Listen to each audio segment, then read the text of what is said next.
Amazon founder Jeff Bezos is just hours away from liftoff as he prepares to make history tomorrow on Blue Origin's first passenger flight to space. The flight will send the Blue Origin team 62 miles above the Earth. ABC's transportation correspondent Gio Benitez is near the launch site in Texas with more. Why choose this as our goal? 10, 9, ignition sequence start. And they may well ask, why climb the highest mountain? 2, 1. Liftoff on Apollo 11. We choose to go to the moon and do the other things, not because they are easy, but because they are hard.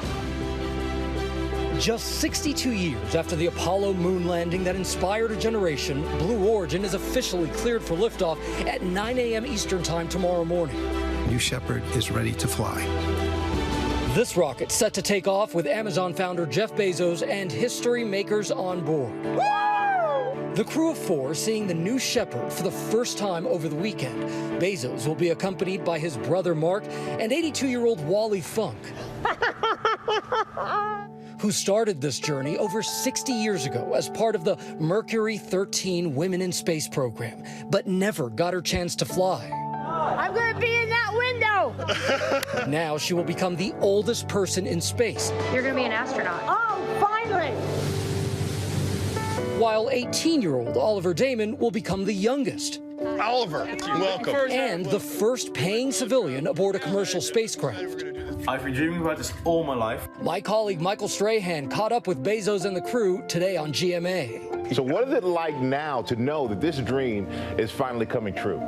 Well, Michael, it's so exciting. You know, tomorrow morning, this crew is going to go to space, but I don't know what it's going to mean for me. Everybody who's been to space says it changes them in some way, and I'm just really excited to figure out how it's going to change me. Bezos will be the second billionaire to leave the planet after Richard Branson launched his Virgin Galactic spaceship just last week. I spoke with him fresh off of his triumphant ride, his adrenaline still pumping. What did you hear? What did you feel when that rocket ignited? You could hear the roar of the rocket pinned into your seat. You're going straight up, going from 0 to 3,000 miles an hour in 7 or 8 seconds, and it's a ride of a lifetime. And he sent a message to children everywhere to dream bigger. If a dyslexic kid like myself and all the wonderful people who've created this can do this, then imagine what you can achieve, and every kid can achieve something wonderful in their lives, and will do, I'm sure. Some point out the so-called billionaire space race isn't as revolutionary as Elon Musk's SpaceX program. They're not really pushing the envelope on science. What Elon Musk has done is to create this new Starship rocket and the Falcon 9 rockets that he's doing now to have a very reliable way to get things into space very cheaply. And that is going to be critical. But both Bezos and Branson say they hope to usher in a new age of civilian space travel and make it easier for others to do so. Bezos is aiming to reach new heights. This time around, the 11-minute flight will send the passengers 62 miles above the surface of the Earth. That's a little farther than Branson's 53 miles. Blue Origin argues it flies past the internationally recognized edge of space known as the Kármán line. Virgin notes that the edge of space is defined as 50 miles by NASA and the U.S. military, which is why Branson and the crew were awarded those astronaut wings. But no matter what, both experience between 3 to 4 minutes of weightlessness. Overnight, I went into the training capsule Bezos and the crew are using to prepare for this flight. 5, 4, 3, 2, 1. You hear the rumble, you feel the rumble. This is the simulator, and when we do the training with the astronauts, we have full volume, full vibration. Here you are, you're just passing almost, we're getting up there, climbing to about 500 miles per hour. You also see the G's have also started to increase. And this is really what it feels like. This is what it feels like. While Virgin Galactic's spaceship last week launched after being dropped from a mothership, Release, fire. the Blue Origin flight will look more like a traditional launch, a rocket launching upright with a capsule above it. The launch crew is ready. The vehicle is ready. The crew is ready. And even though not all of us have tens of millions of dollars to bid for a shot at seeing Earth from above, So, $28 million.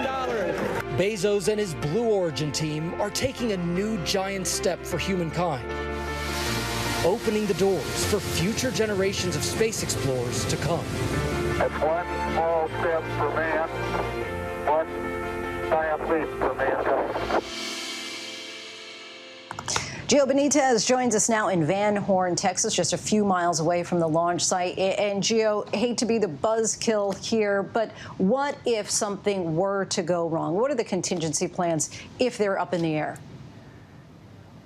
So you know what, Lindsay, that's a very good question. I was actually inside that training capsule, and while I was in there, they showed me what they call the escape motor. And basically what that means is that if they activate that escape motor at any time during the launch, what's going to happen is the capsule will separate from that rocket, that booster, and it will get as far as it can very quickly away from that booster to protect all of the passengers inside. So it's a very, very important mechanism, that escape motor. And no doubt about it, they say that they have tested this 15 times successfully. So a lot of people are going to be looking at this very, very closely tomorrow. Yeah, we will be as well. Gio Benitez, our thanks to you. Hi, everyone. George Stephanopoulos here. Thanks for checking out the ABC News YouTube channel. If you'd like to get more videos, show highlights, and watch live event coverage, click on the right over here to subscribe to our channel. And don't forget to download the ABC News app for breaking news alerts. Thanks for watching.